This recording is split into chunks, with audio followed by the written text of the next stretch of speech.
ओम श्री साईनाथ नाथाय नमः। सभी श्रोताओं को मेरा प्रणाम एवं हार्दिक अभिनंदन।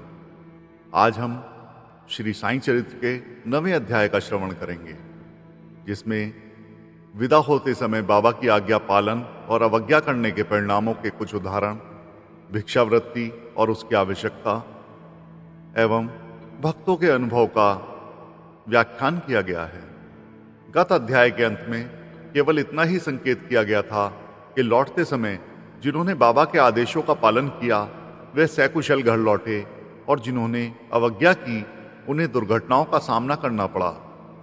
इस अध्याय में यह कथन अन्य कई पुष्टिकारक घटनाओं और अन्य विषयों के साथ विस्तार पूर्वक समझाया जाएगा। हेमांड पंत जी बताते हैं, शिरडी यात्रा की एक विशेषता यह थी कि बाबा की आज्ञा के बिना कोई भी शिरडी से प्रस्थान नहीं कर सकता था, और यदि किसी ने किया भी तो मानो उसने अनेक कष्टों को निमंत्रण दे दिया। परंतु यदि किसी को शिरडी छोड़ने की आज्ञा हुई तो फिर उसका वहां ठहरना नहीं हो सकता था। जब भक्तगण लौटने के समय बाबा को प्रणाम करने जाते तो बाबा उन्हें कुछ आदेश दिया करते थे, जिनका पालन अति आवश्यक था। यदि इन आदेशों की अवज्ञा कर कोई लौट गया तो निश्चय ही उसे किसी न किसी दुर्घटना का सामना करना पड़ता था। ऐसे ही कुछ उदाहरण यहाँ दिए गए हैं। एक समय तात्या कोते पाटिल तांगे में बैठकर कोपर गांव बाजार को जा रहे थे। वे शीघ्रता से मस्जिद में आए, बाबा को नमन किया और कहा कि मैं कोपर गांव के बाजार को जा रहा हूँ। बाबा ने कहा, शीघ्रता ना करो, थोड़ा ठहरो, बाजार जाने का विचार छोड़ दो और गांव के बाहर ना जाओ। उनकी उतावली को देखकर बाबा ने कहा, अच्छा कम से कम श्यामा को तो साथ लेते जाओ। बाबा की आज्ञा की अवहेलना कर उन्होंने तुरंत तांगा आगे बढ़ाया। तांगे के 2 घोड़ों में से एक घोड़ा, जिसका मूल्य लगभग 300 रुपए था, अति चंचल और द्रुतगामी था। रास्ते में सामली विहिर ग्राम पार करने के पश्चात ही वह अधिक वेग से दौड़ने लगा। अकस्मात ही उसकी कमर में मोच आ गई और वह गिर पड़ा। यद्यपि तात्या को अधिक चोट तो ना आई, परंतु उन्हें अपनी साईं मां के आदेशों की स्मृति अवश्य हो आई। एक अन्य अवसर पर कोलार ग्राम को जाते हुए भी उन्होंने बाबा के आदेशों की अवज्ञा की थी और ऊपर वर्णित घटना के समान ही दुर्घटना का उन्हें सामना करना पड़ा था। एक समय बंबई से एक यूरोपियन महाशय नाना साहेब चांदोरकर से परिचय पत्र प्राप्त कर किसी विशेष कार्य से शिरडी आए। उन्हें एक आलीशान तंबू में ठहराया गया। वे तो बाबा के समक्ष नत होकर कर कमलों का चुम्बन करना चाहते थे। इसी कारण उन्होंने 3 बार मस्जिद की सीढ़ियों पर चढ़ने का प्रयत्न किया, परंतु बाबा ने उन्हें अपने समीप आने से रोक दिया। उन्हें आंगन में ही ठहरने और वहीं से दर्शन करने की आज्ञा मिली। इस विचित्र स्वागत से अप्रसन्न होकर उन्होंने शीघ्र ही शिरडी से प्रस्थान करने का विचार किया और विदा लेने हेतु वे वहां आए। बाबा ने उन्हें दूसरे दिन जाने और शीघ्रता ना करने की राय दी। अन्य भक्तों ने भी उनसे बाबा के आदेश का पालन करने की प्रार्थना की, परंतु वे सबकी उपेक्षा कर तांगे में बैठकर रवाना हो गए।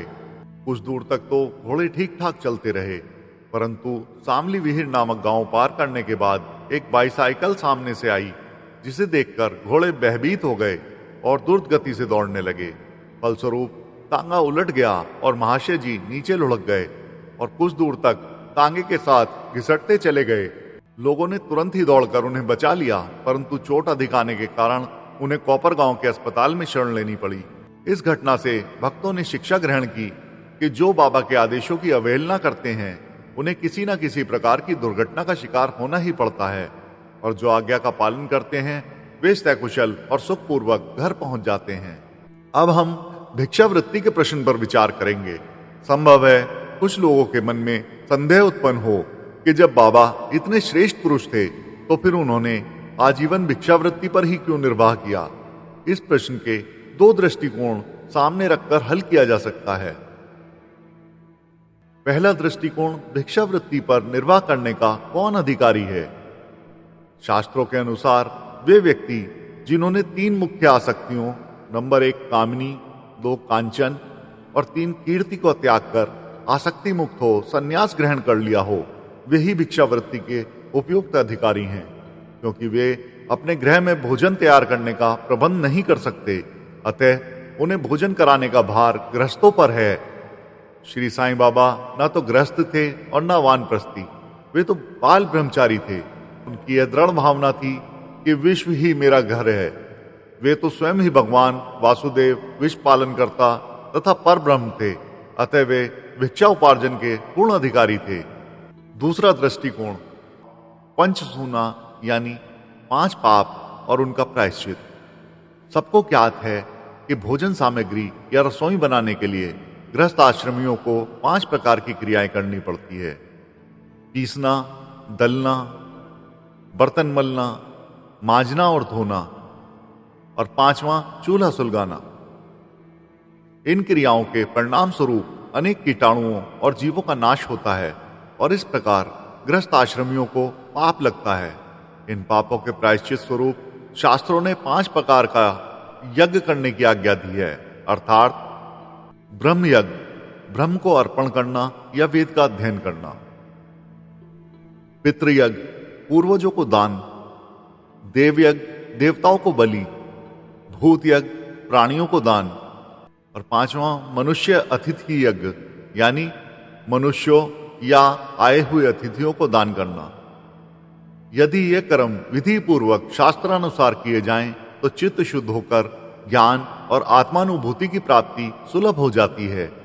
बाबा द्वार द्वार जाकर गृहस्थ आश्रमियों को इस पवित्र कर्तव्य की स्मृति दिलाते रहते थे और वे लोग अत्यंत भाग्यशाली थे जिन्हें घर बैठे ही बाबा से शिक्षा ग्रहण करने का अवसर मिल जाता था। अब हम अन्य मनोरंजक विषयों का वर्णन करते हैं। भगवान कृष्ण ने गीता में कहा है, जो मुझे भक्ति पूर्वक केवल एक पत्र, फूल, फल या जल भी अर्पण करता है, तो मैं उस शुद्ध अंतकरण वाले भक्त के द्वारा अर्पित की गई वस्तु को सहर्ष स्वीकार कर लेता हूं। यदि भक्त सचमुच में श्री साईं बाबा को कुछ भेंट देना चाहता था और बाद में यदि उसे अर्पण करने की विस्मृति भी हो गई, तो बाबा उसे या उसके मित्र द्वारा उस भेंट की स्मृति कराते और भेंट देने के लिए कहते तथा भेंट प्राप्त कर उसे आशीष देते। ऐसे ही कुछ घटनाओं का यहां वर्णन किया जाता है। नंबर 1, तरखट कुटुंब, पिता और पुत्र। श्री रामचंद्र आत्माराम उपनाम बाला साहेब तरखट पहले प्रार्थना समाजी थे, तथापि वे बाबा के परम भक्त थे। उनकी स्त्री और पुत्र तो बाबा के एकनिष्ठ भक्त थे। एक बार उन्होंने ऐसा निश्चय किया कि पुत्र व उसकी मां ग्रीष्मकालीन छुट्टियों में शिरडी में ही रहें, परंतु पुत्र बांद्रा छोड़ने को सहमत ना हुआ। उसे भय था कि बाबा का पूजन घर में विधि पूर्वक ना हो सकेगा, क्योंकि पिताजी प्रार्थना समाजी हैं और संभव है कि वे साईं बाबा के पूजन आदि का उचित ध्यान न रख सकें। परंतु पिता के आश्वासन देने पर कि पूजन यथाविधि होता रहेगा, मां और पुत्र ने एक शुक्रवार की रात्रि में शिरडी को प्रस्थान कर दिया। दूसरे दिन शनिवार को श्रीमान तरखट ब्रह्म मुहूर्त में उठे और स्नानादि कर पूजन प्रारंभ करने से पूर्व बाबा के सामने साष्टांग दंडवत करके बोले, हे बाबा, मैं ठीक वैसा ही आपका पूजन करता रहूंगा जैसा कि मेरा पुत्र करता रहा है, परंतु कृपा कर इसे शारीरिक परिश्रम तक सीमित न रखना। ऐसा कहकर उन्होंने पूजन आरंभ किया और मिश्री का नैवेद्य अर्पित किया, जो दोपहर के भोजन के समय प्रसाद के रूप में वितरित कर दिया गया। उस दिन की संध्या तथा अगला दिन रविवार भी निर्विघ्न व्यतीत हो गया। सोमवार को उन्हें ऑफिस जाना था, परंतु वह दिन भी निर्विघ्न निकल गया। श्री तरखट ने इस प्रकार अपने जीवन में कभी पूजा न की थी। उनके हृदय में अति संतोष हुआ कि पुत्र को दिए गए वचनानुसार पूजा यथाक्रम संतोष पूर्वक चल रही है। अगले दिन मंगलवार को सदैव की भांति उन्होंने पूजा की और ऑफिस को चले गए।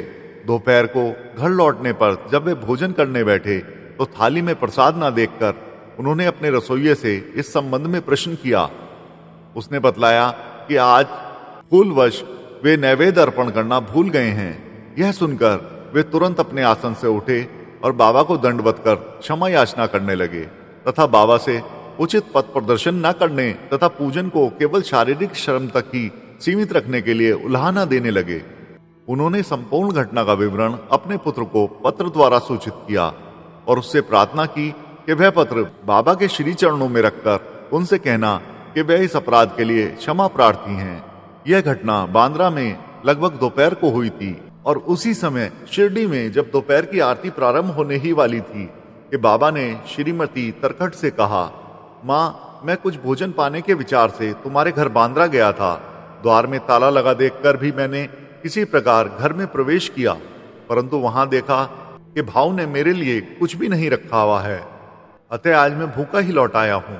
किसी को भी बाबा के वचनों का अभिप्राय समझ में नहीं आया, परंतु उनका पुत्र जो समीप ही खड़ा था सब कुछ समझ गया। बांद्रा में पूजन में कुछ तो त्रुटि हो गई है, इसलिए वह बाबा से लौटने की अनुमति मांगने लगा, परंतु बाबा ने आज्ञा न दी और वहीं पूजन करने का आदेश दिया।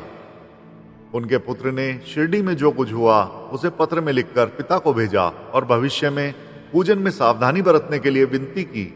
दोनों पत्र डाक द्वारा दूसरे दिन दोनों पक्षों को मिले। क्या यह घटना आश्चर्यपूर्वक नहीं है?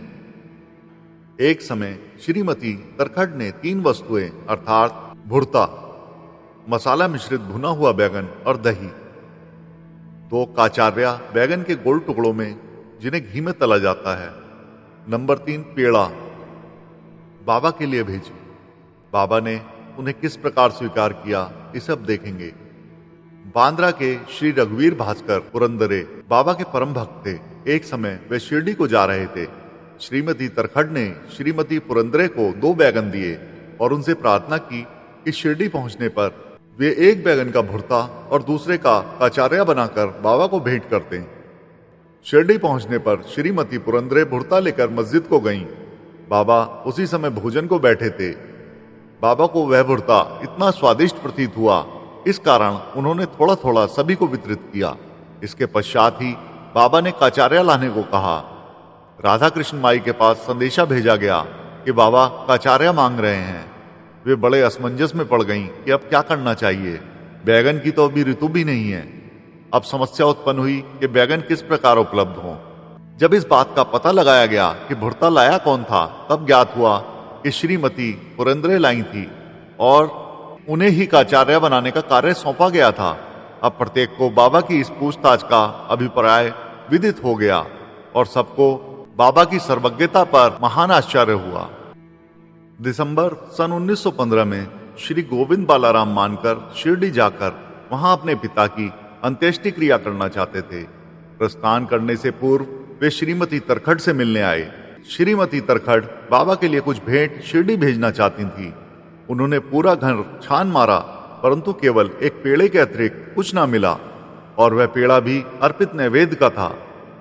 बालक गोविंद ऐसी परिस्थिति देखकर रोने लगा, परंतु फिर भी अति प्रेम के कारण वही पेड़ा बाबा के लिए भेज दिया। उन्हें पूर्ण विश्वास था कि बाबा उसे अवश्य स्वीकार कर लेंगे। शिरडी पहुंचने पर गोविंद मानकर बाबा के दर्शनार्थ गए, परंतु वहां पेड़ा ले जाना भूल गए। बाबा यह सब चुपचाप देखते रहे, परंतु जब वह पुनः संध्या के समय बिना पेड़ा लिए वहां पहुंचा तो फिर बाबा शांत न रह सके। उन्होंने पूछा कि तुम मेरे लिए क्या लाए हो? उत्तर मिला, कुछ नहीं। बाबा ने पुनः प्रश्न किया और उसने फिर वही उत्तर दोहरा दिया। अब बाबा ने स्पष्ट शब्दों में पूछा, क्या तुम्हें माँ ने चलते समय कोई मिठाई नहीं दी थी? अब उसे स्मृति हो आई और बहुत ही लज्जित हुआ तथा बाबा से क्षमा याचना करने लगा। वह दौड़कर शीघ्र ही वापस गया और पेड़ा लाकर बाबा के सन्मुख रख दिया।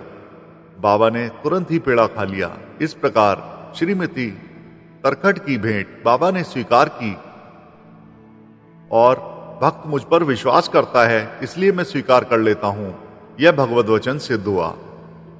एक समय श्रीमती तरखट शिरडी आई हुई थी। दोपहर का भोजन प्राय तैयार हो चुका था और थालियों में परोसी ही जा रही थी कि उसी समय वहां एक भूखा कुत्ता आया और भौंकने लगा। श्रीमती तरखट तुरंत उठी और उन्होंने रोटी का एक टुकड़ा कुत्ते को डाल दिया। कुत्ता बड़ी रुचि के साथ उसे खा गया।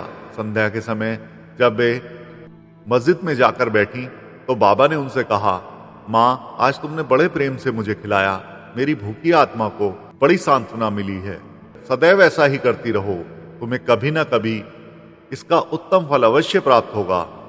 इस मस्जिद में बैठकर मैं कभी असत्य नहीं बोलूंगा। सदैव मुझ पर ऐसा ही अनुग्रह करती रहो। पहले भूखों को भोजन कराओ, बाद में तुम भोजन किया करो। इसे अच्छी तरह ध्यान में रखो। बाबा के शब्दों का अर्थ उनकी समझ में न आया, इसलिए उन्होंने प्रश्न किया, भला मैं किस प्रकार भोजन करा सकती हूँ? मैं तो स्वयं दूसरों पर निर्भर हूँ और उन्हें दाम देकर भोजन प्राप्त करती हूँ। बाबा कहने लगे, उस रोटी को ग्रहण कर मेरा हृदय तृप्त हो गया और अभी तक मुझे डकारे आ रही हैं। भोजन करने से पूर्व तुम्हें जो कुत्ता दिखा था और जिसे तुमने रोटी का टुकड़ा दिया, वह यथार्थ में मेरा ही स्वरूप था और इसी प्रकार अन्य प्राणी भी मेरे ही स्वरूप हैं। मैं ही उनके आकारों में डोल रहा हूँ। जो इन सब प्राणियों में मेरा दर्शन करता है वह मुझे अत्यंत प्रिय है। इसलिए द्वैत या भेदभाव भूलकर तुम मेरी सेवा किया करो। इस अमृत तुल्य उपदेश को ग्रहण कर वे द्रवित हो गईं और उनकी आंखों से अश्रुधारा बहने लगी। गला रुंध गया और उनके हर्ष का पारवार ना रहा। समस्त प्राणियों में ईश्वर दर्शन करो, यही इस अध्याय की शिक्षा है। उपनिषद, गीता और भागवत का यही उपदेश है। इस सब प्राणियों में ही ईश्वर का वास है, इसका प्रत्यक्ष अनुभव करो। अध्याय के अंत में बतलाई गई घटना तथा अन्य अनेक घटनाएं जिनका लिखना अभी शेष है, स्वयं बाबा ने प्रत्यक्ष उदाहरण प्रस्तुत कर दिखाया कि किस प्रकार उपनिषदों की शिक्षा को आचरण में लाना चाहिए।